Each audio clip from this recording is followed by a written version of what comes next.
Welcome to Willow Healing Matters, the podcast. We are so excited to have you joining us on this journey where we explore different ways to empower your soul, whether it's healing in your kitchen or all the way up in the corporate world. Come with us as we look into different ways to heal your mind, body, and soul.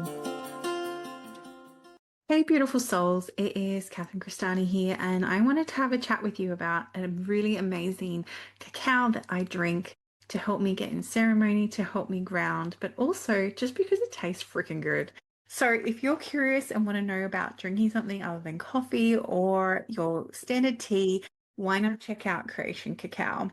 I love this with a bit of honey and cinnamon sprinkled in and just letting it brew and having that whole intention as you create this cup. So if you're curious and want to know more, check out the link in the show notes and in the bio and enjoy your cup of cacao. Hi everyone, it's Crestani with another episode of Willow Healing Matters, and today I am joined by the delightful Sarah McCrum. So most people experience fear and stress around money, and they're not aware how much it's influencing their business, financial and family life and their impact in the world. Sarah McCrum is a leading money conscious coach who has transformed the lives of over 20,000 business owners and their families. She offers a practical, relaxed approach to transforming your relationship with money based on her book, Love Money, Money Loves You. Her courses enable business owners, leaders, and investors to combine true wealth and true well-being. So a big welcome to the show, Sarah. Thank you so much for being here. Thank you very much for inviting me. So I feel to share, which I'll share with you just briefly before, how I came across your work. I was just going through my Spotify account and I was looking for another audiobook, and then somehow in my saved list was Love Money, Money Loves You. And I'm like, all right, universe, I got the answer. I got the answer to what I need to listen to next. And when I started listening to your book, Sarah, which I love that you read it as well, it was just like coming home. It's like, this makes so much sense. And why have we not been taught that? Did you want to share a bit about your journey to writing the book, but also, I guess, anything else around money? Well, There's so much around money. yes, and I need to explain a little bit what it is, because it isn't a normal book about money. So the actual story is that back in 2010, I had a business failure coming out of the recession in the UK, and which is a very painful experience. It's a really horrible thing to go through because you let a lot of people down fundamentally. And very shortly after that, I was given a book called How to Be a Money Magnet, and it had exercises at the end of the chapters. And one of the exercises said, "What would money like to say to you?" Which is a bit of a weird question if you think about it. But I was journaling and my pen started writing for me, which made it much easier. And it's literally, I was watching words coming out of the end of my pen. I can still remember the feeling of it. And the very first thing it wrote was, "I would like to tell you to love me." And then it went on and it said, "I'm an energy, I'm very powerful and beautiful, and I'm here to connect human beings together in your creativity." And it ended by saying, "Don't wait, just take me. I will love you." And after that, I just went on writing every single day another message from money. Every single one of those messages was not my words. I was like a scribe. I was just receiving this information, and it showed me a 100% agree. And there's been this, so many levels of conditioning when it comes to money and how we should think about money or believe money. You could sit here and we could all day bounce between us, all the beliefs that culture puts on us, let alone what happens in our family. And what you said is so right. There's so much fear, but there doesn't really need to be either. Well, what I find is when people read the book, very often a whole lot of that fear actually just goes away. And then I usually teach them how to relax, not particularly about money, but to relax generally. And then a whole lot more fear goes away. And so we prove to ourselves that you don't have to be worried about money. It doesn't look like it. It is actually a choice. You can be relaxed about money. And the interesting thing is, you can be relaxed even if your money situation doesn't change, just because you choose to. But the more relaxed you are, typically, the more your money situation actually changes. So it has a beneficial effect to not worry and to not be stressed and to actually relax instead and enjoy. The book's very, very keen on enjoyment. That was the key factor I took away after listening to it, where it was like, where the joy goes, the money flows. Oh, that's nice. It doesn't say those words It doesn't exactly, say but that, but that's the at summary. one point it says, "Why is it that you human beings find it so difficult to get that this is about enjoyment? We're so serious about money. If we're not stressed and worried and nervous, we're serious and work hard and very diligent and all of these things." And look, it's not a book about being lazy, and it's not a book about, "Oh, the money's coming, it's going to fall in my lap because I'm a beautiful spiritual person," or something like that. It's really not like that. It's very practical and grounded. It's just like, this is actually how this energy works. And if you know it, you can relate with it better than if you don't know it. Yeah, and I feel too like it was interesting where there was a part in the book where it brought up about, if you keep sending out different messages, money's going to be confused because you're not actually sticking to actually what you desire the most and what's going to bring you the most joy. You just keep changing because you're in panic or in fear, and you're like, oh no, no, no, actually I don't want $2 million. I want $2.5 million. Oh wait, hang on, I want $1 million. Wait, and then money's like, well, what are we going to give you? And also being And super, usually super it's clear. actually, please, I just need $5,000 today. So all your 2.5, 2 million, totally confused now down to 5,000 or Yes. 1,000 or 100 even. These are the tricks we play on ourselves because we're so unclear. When you were writing the book, was there anything really surprising that you went, "Oh, whoa," or the whole thing? Pretty much the the whole thing. Every single day I used to read the chapter that I'd written, because I just wrote one section each day. It was very simple, one thing each day. Then I would read it to my husband later in the day when I saw him, and every single day it surprised me because it's so kind of sweet, It touches your heart because you realize that this thing that feels like an enemy so often, or something that's like just there to block you and make you feel inadequate, it's actually this beautiful, kind, loving energy that really is paying attention to you. It's like the ultimate partner in a way because it's really listening to every single thing that you think and feel and want. And so it makes you realize, oh, it's me who's been unclear. It was there, but I have been so confused and so mixed up, and that's not my fault mostly, it's not really our fault. We just have not ever had an opportunity to look at it in a different way. That you use the words, you said it feels like coming home. It actually feels like, oh, this makes far more sense that this is what money is than the things that we've learned. So it's like people start to connect with themselves again in relation to money, and that feels so good. Yeah, 100%. And I feel too, the other point in your book that really stuck with me is that, money is an act of service in itself. When you pay for something, you're honoring that person that you're paying, and then they float push that on and they put that on. So money actually becomes this act of service in itself and flows through. And I thought this is what's been missing, because there's been this push. I don't know if you've noticed, especially around the spiritual community, it's like, I don't need money. Money's only like, money's evil and all these other weird little things. Oh, God will just provide. It's like, but God can provide you with the energy of money too. Like it's, yes. Yeah, or sometimes I get people who come along and they say, "I'm really, really good at manifestation, Sarah. I manifested this amazing house and this and this and this, but I don't have any money." And you realize that there's this kind of desperation underneath, and the manifestation is all because there isn't enough money. And yeah, it's great that you can, but money, well, first of all, that's all money. If you manifest a place to live, or somebody gives you something, or somehow you get the solution to your thing, all of that is the energy of money. And there's so much confusion. It's like we have to prop ourselves up by saying, well, I've got all these good things, but to be able to openly admit, this is where I am with money, this is where I'd like to be. And yes, there are things I need to do. I have to run a business or provide service. Like, service is a very strong concept in the book, that money and value go together. I think one of the big problems in our society is we've disconnected money from value. And so people can sell things that are very expensive, that have virtually no value in them whatsoever, or are damaging, or food that is actually harmful to you, but has a nice price tag on it. And people do things that are really valuable for your well-being, and they can only charge $100 for an hour or something, and So we've got a lot upside down because we haven't really recognized the connection between money and value. Yeah, and I so resonate with that too, especially what you said around food. And you put in the book this money through you, put such practical, relatable examples that you can go, oh, yeah, I can see where that comes in on my life, and I can see where that definitely plays out.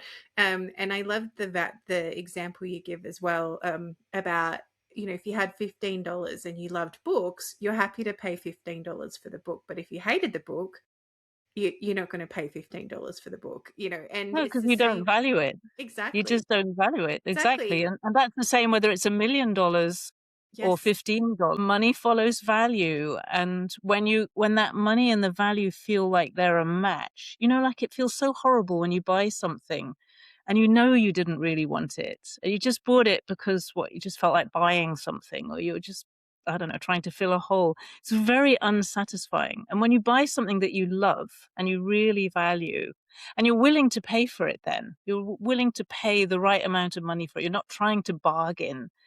There's something very satisfying, and there's a reason for that because the energy is a good fit then. And it's the same when you're selling things. If you sell rubbish and you try, you're a very inexperienced coach, for example, and you do a program to have a really fancy, expensive signature program that you don't really have the experience to teach, you feel terrible. But if you can find that match and then grow the money you're capable of earning because you become a more capable provider of your service, you feel whole within yourself. It has integrity, and we feel very good when we have integrity. Yeah, 100%. And there's also then less of the imposter syndrome too, because you're not. There is that. You're not an imposter. Who am I to offer this? But it's really interesting because I've gone through a massive money journey, and because like I've held a lot of money, I've seen the money flow out, I've seen it flow back in, and yet financially, kind of where my family is at now, technically we shouldn't be able to live how we're living, and yet we are. Like it's so interesting. The money just comes when we need it, and it just and the clients arrive, or the people arrive, and it's like, oh, thank you. And even what you were saying about buying something to fill a hole, I'll buy something even if it's full price because I need it and I know it's good for me or whatever. And the amount of times I've then gone to the checkout and get a discount that wasn't even meant to be there. And I'm like, thank you, money, and thank you, spirit. I appreciate that, because otherwise you miss those little nuances and you forget to appreciate that amazing work that is happening behind the scene for you as well. Yep. The main course that I run, originally I called it Thank You Money. People always used to say, "You shouldn't call it Thank You Money, Sarah. That's not a proper name for a course." And I changed it in the end, but I still, in my heart, it's Thank You Money, because that is actually how it is. Like when something manifests, doesn't have to be money or cash, but anything of value. My first thought is always Thank You Money. It's like, you did this. Okay, I wanted it. You delivered, and it's such a nice feeling. It definitely is. Okay, the question I'm getting intuitively is there going to be a second book? Because I feel like there's another level of this, and I don't know why this is what they're telling me to ask you. That's interesting. No one's ever asked me that. There is supposed to be a children's book, and I haven't even done that yet because that was mentioned in the book. I've once or twice wondered whether there was a book about business, but it doesn't come. I don't have any. I've written another book since then, but it was very different. That's more kind of like about the shadow. It's really the shadow side of money. Actually, maybe I've written it in a way. It's called Wrestling with Freedom, but it's really a wrestle with the stuff that a lot of it does have to do with money and power. Yes, well, I'm just going to have to leave that one because I don't have an answer. Oh, I feel like I honestly feel a children's book about money would be so powerful. Even just teaching children the idea of, if you have $1 and you assign it to something, and, you put the value in it, like you were saying, but even learning to invest and help your money grow, and how to really attach that value to it, rather than, especially, when we grew up, we all had cash. You get cash and you get to hold it and you love it. And now it's all direct deposits and tap the card, and it's not the same feeling, it's not the same energy as when you're actually physically handing it over. That's my opinion anyway, but yeah. You're right. I mean, you're definitely right. I just haven't done it yet because clearly I've prioritized other things. Well, too busy teaching people about money, Sarah. Yes, and I have another business as well, which is also connected with money. And so, yes, I have plenty to do. It's really simple.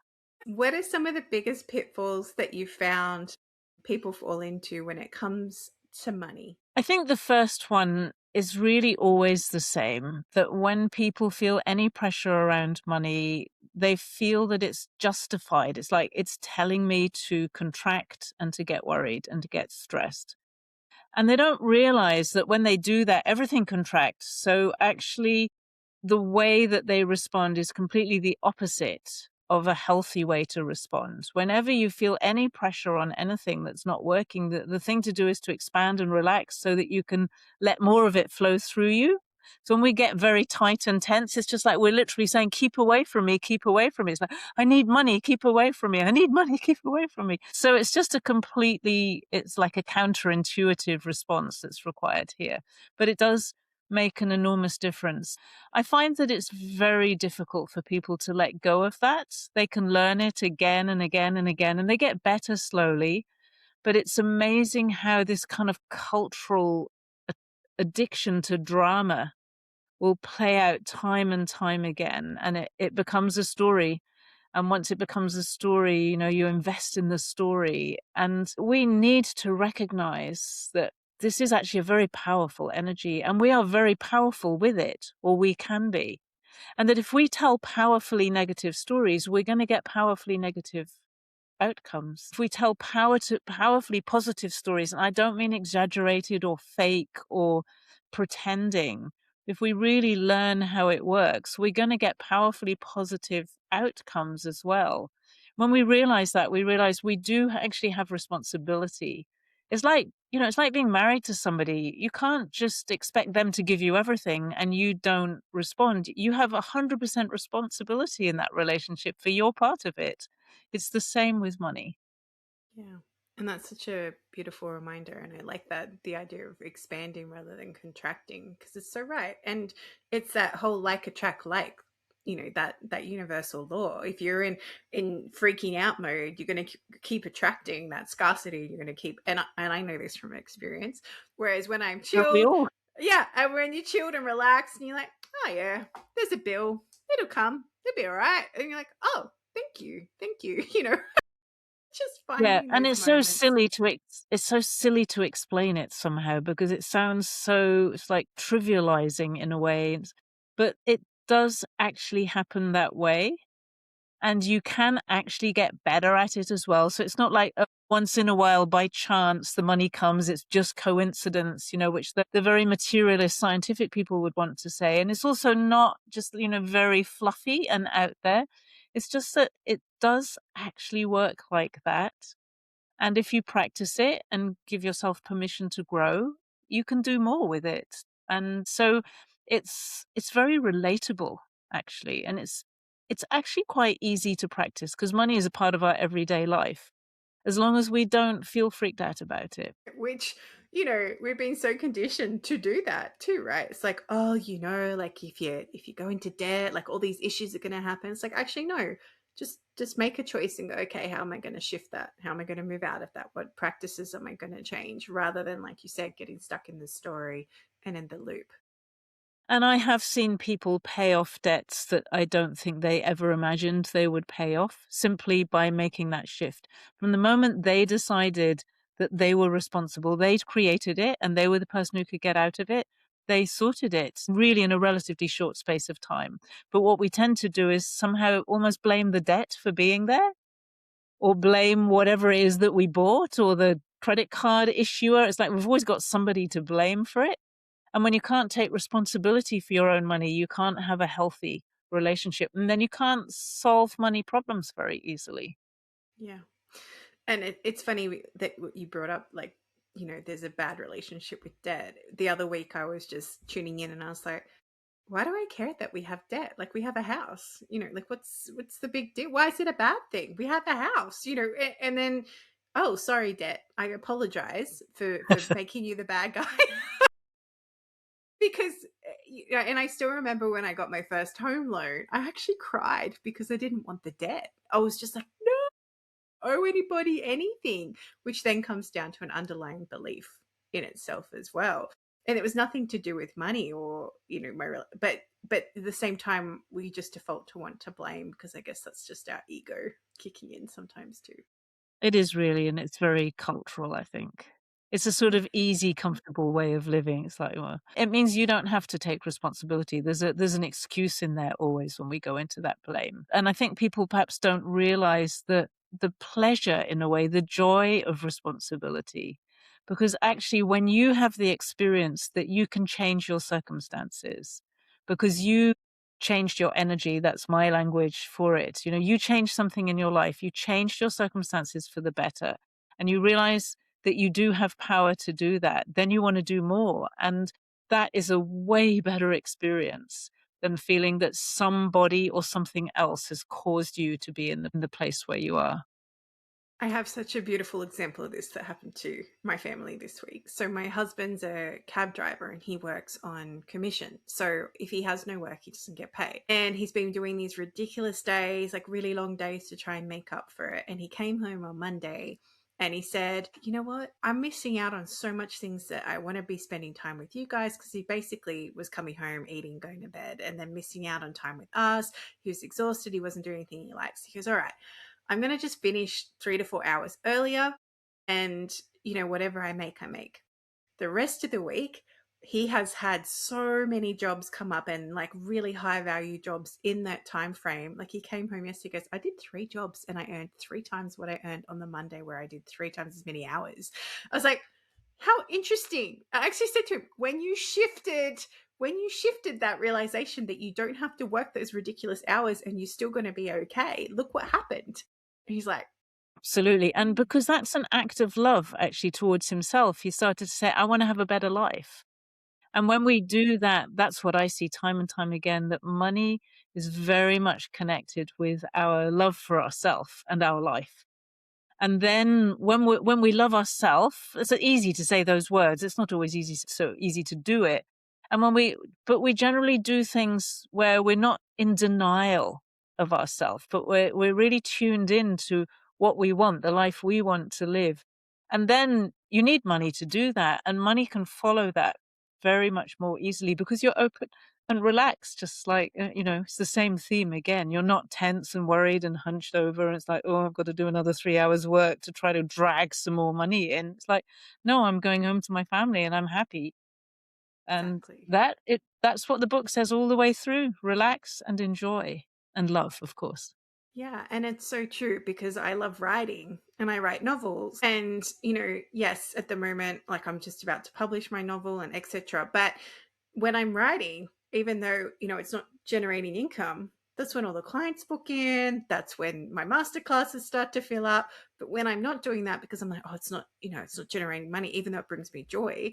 And I dive into that old hustle kind of mindset of like, oh, no, no, no, got to do this, got to do this. That is when the money dries up. So it's really a contrast, like you said. It's like, remembering to honor your values, remembering to honor what you love, and to follow that joy as well. Well, it's beautiful to hear that example and to see you experimenting with so much clarity around this, because I think everybody you have to find your own sweet spot, really find out how it works for you, because it is different for different people. We once observed, I was running some retreats with a friend, and we noticed that for one woman, enthusiasm was really important for her. For me, it's like, just be completely neutral, just ask money for something, just by the way, almost without any energy around it at all. That's what gets me the best results. The minute I start to invest energy into it, feels like I'm pushing it away. So different people have a different flavor or a different signature of their relationship with money. Yeah, yeah, I fully resonate with both those things.